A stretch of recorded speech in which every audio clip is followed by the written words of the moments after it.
The FCPA Compliance Report is the longest-running podcast in compliance, engaging a wide variety of compliance-related guests and topics. Each week, Tom Fox brings you the top commentators and information which will inform your compliance program going forward. Join us again for the top podcast in compliance, hosted by the voice of compliance, Tom Fox. The FCPA Compliance Report is a production of the Compliance Podcast Network. This is Tom Fox.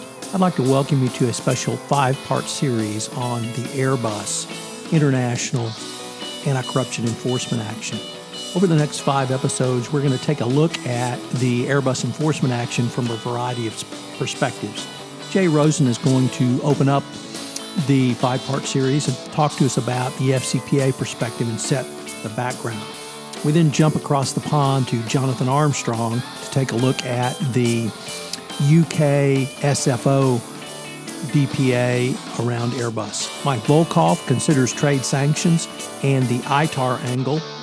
Cecilia, Fellouse-Guenkel, talks to us about the French enforcement perspective and the perspective of the French compliance practitioner. And I'm going to end this week by some final reflections on what the Airbus case means for the compliance professional and for international anti-corruption investigations and enforcement going forward. I know you'll enjoy this series. Jay Rosen, could you set the stage in this massive international anti-corruption enforcement action for us? Happy to, Tom. So as Tom said, I'm going to lay out the FCPA component of this matter. And what usually rings up on everybody's screen is the numbers. So Airbus paid $4 billion, which is 3.6 billion euros, to settle their global bribery and trade charges with France, the United Kingdom, and the United States after an 8-year investigation, which was initially triggered by a British whistleblower. In the United States, Airbus entered into a deferred prosecution agreement with the DOJ and paid a total of $582 million to settle FCPA and International Traffic in Arms Regulation, ITAR, conspiracy charges. Airbus paid $294.5 million to settle FCPA charges and $232.7 million to settle the ITAR charges. Airbus also forfeited to the Department of Justice a $55 million bond in a civil forfeiture action. The DOJ said the bond was traceable to the proceeds of the ITAR-related conduct. In terms of the deferred prosecution agreement, the DOJ imposed a criminal penalty of $2.0 billion for FCP-related offenses. The DOJ also kindly agreed to credit the amounts that was paid to French prosecutor PNF of up to $1.8 billion. The DOJ's $2.09 billion penalty makes this the largest FCPA enforcement action ever, topping Petrobras's paltry $1.78 billion settlement in 2018, which formally topped the list of the biggest FCPA enforcement actions, according to the FCPA blog. The DOJ filed a criminal information in federal court in Washington, D.C., detailing the bribery and trade-related charges, the FCPA-related violations that stem from a plan to bribe Chinese and other foreign officials to sell aircraft. As part of the U.S. resolution, Airbus also agreed to a $10 million settlement with the U.S. State Department to resolve violations of the Arms Export Control Act, AECA, and ITAR. The State Department said Airbus will be allowed to spend half of the settlement, $5 million, for remedial compliance measures. ITAR includes requirements for exporters to disclose to the State Department payments to its third-party intermediaries for certain overseas sales. In the obligatory corporate remarks, Airbus Chairman Dennis Rank said in a statement, "The settlements we have reached turn the pain on unacceptable business practices from the past. The strengthening of Airbus's compliance program is designed to ensure that such misconduct cannot happen again." Sound familiar? He said that Airbus's decision to voluntarily report and cooperate with authorities was the right one. So now we've taken a look at the numbers. Let's take a look at the Department of Justice and the U.S. perspective.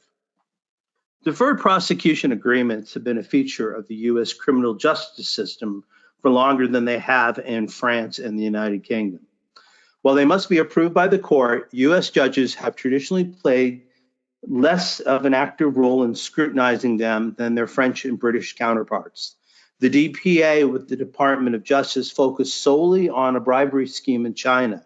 Indeed, the DOJ acknowledged the limited reach of its jurisdiction over Airbus. However, despite covering only one jurisdiction and recognizing the stronger claim of the French and UK authorities, the Department of Justice still levied a significant penalty against Airbus. Under the DPA, the total penalty for the alleged misconduct and breach of the FCPA would have nearly been $2.1 billion. And as I just mentioned, they were able to credit this $1.8 billion for the payments made to French Parquet National Financier, PNF. The DOJ also awarded Airbus with a 25% discount for full cooperation and remediation, significantly less than that provided by the French and English courts.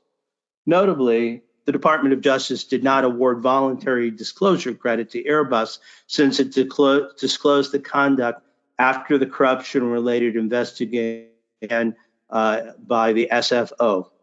The DOJ did note that Airbus did disclose the conduct to the fraud section within a reasonably prompt time of becoming aware of corruption-related conduct that might have a connection to the United States.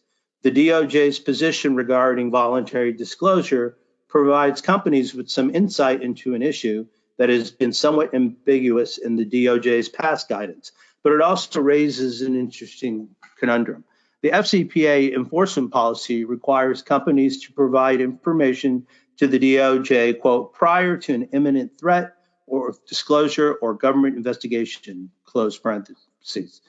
The DOJ guidance does not specify that an investigation of any corrupt conduct, including in a foreign country for foreign conduct, could foreclose a company from receiving voluntary disclosure credit in the U.S.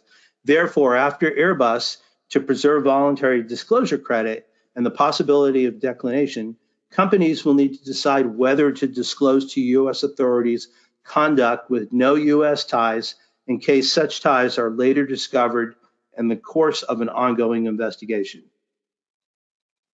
Paired with the DOJ's emphasis on timely disclosure, this may prove particularly challenging in practice. Another noteworthy aspect of the DOJ enforcement is that the State Department joined the DOJ in order to resolve alleged violations of the Arms Export Control Act and its implementing regulations, ITAR. Later on in this podcast, our colleague Mike Volkov will delve into the ITAR issue. These export controls came into play because Airbus provides defense articles and defense services which are covered by ITAR regulations. Number one, prohibiting the payment of political contributions, fees, and commissions in connections with ITAR-covered products without reporting them. And two, failing to maintain proper records of the sales of these products. The involvement of the State Department in an enforcement action against a foreign corporation for corruption-related offenses is quite rare. But recently, there has been an increasingly overlap between the FCPA and economic sanctions regime. Indeed, a couple of years ago, back in 2019, the U.S. Securities and Exchange Commission brought an enforcement action against Quad Graphics for allegedly violating the FCPA economic sanctions and export control for engaging in transactions with Cuba. Further, some recent U.S. sanctions regimes have focused on targeting individuals allegedly involved in corrupt activities. So let's take a look at the takeaways for both the compliance practitioner and for those who work within companies. The Airbus settlement has been widely recognized as one of the most important in the field of corporate crime in recent years. Here are a few takeaways.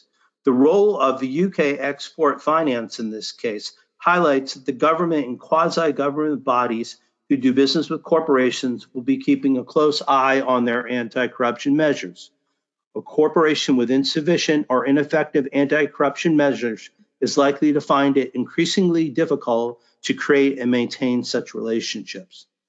While the financial cost of reaching such settlements may be significant, the advantages to a corporate entity in doing so remain quite obvious. Similarly, settlements remain an attractive way of resolving investigations for authorities with limited resources that are under increasing pressure to deliver timely outcomes.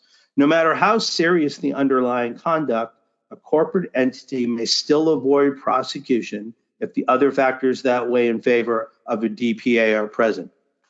When to report and to whom to report still remain the key decisions that any corporate entity who has uncovered wrongdoing will be required to make.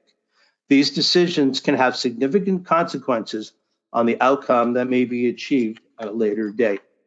Enforcement agencies and those approving DPAs remain keen on incentivizing timely self-reporting and meaningful cooperation. Recent outcomes suggest that this is likely to be a key factor as to whether a DPA is offered or approved. The implementation of remedial measures and cultural changes after wrongdoing has been discovered will also be an important factor in determining whether to offer or approve a DPA. Changes in personnel can be significant, but those responsible for making such decisions will be looking for much more than that. And finally, we should keep in mind the international nature of this settlement. Today, there is more global cooperation between investigation and prosecution agencies than ever before. In this case, such cooperation extended far beyond France to the United Kingdom and the US to virtually every continent in which Airbus carried on business.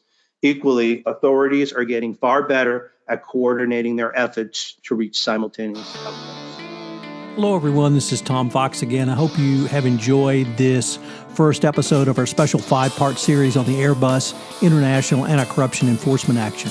I hope you'll join us again tomorrow, where Jonathan Armstrong talks to us about the UK perspective of this enforcement action. This special production of the FCPA Compliance Report is a production of the Compliance Podcast Network, and we're proud to be a member of C-Suite Radio going forward. Please join us again tomorrow for our next episode.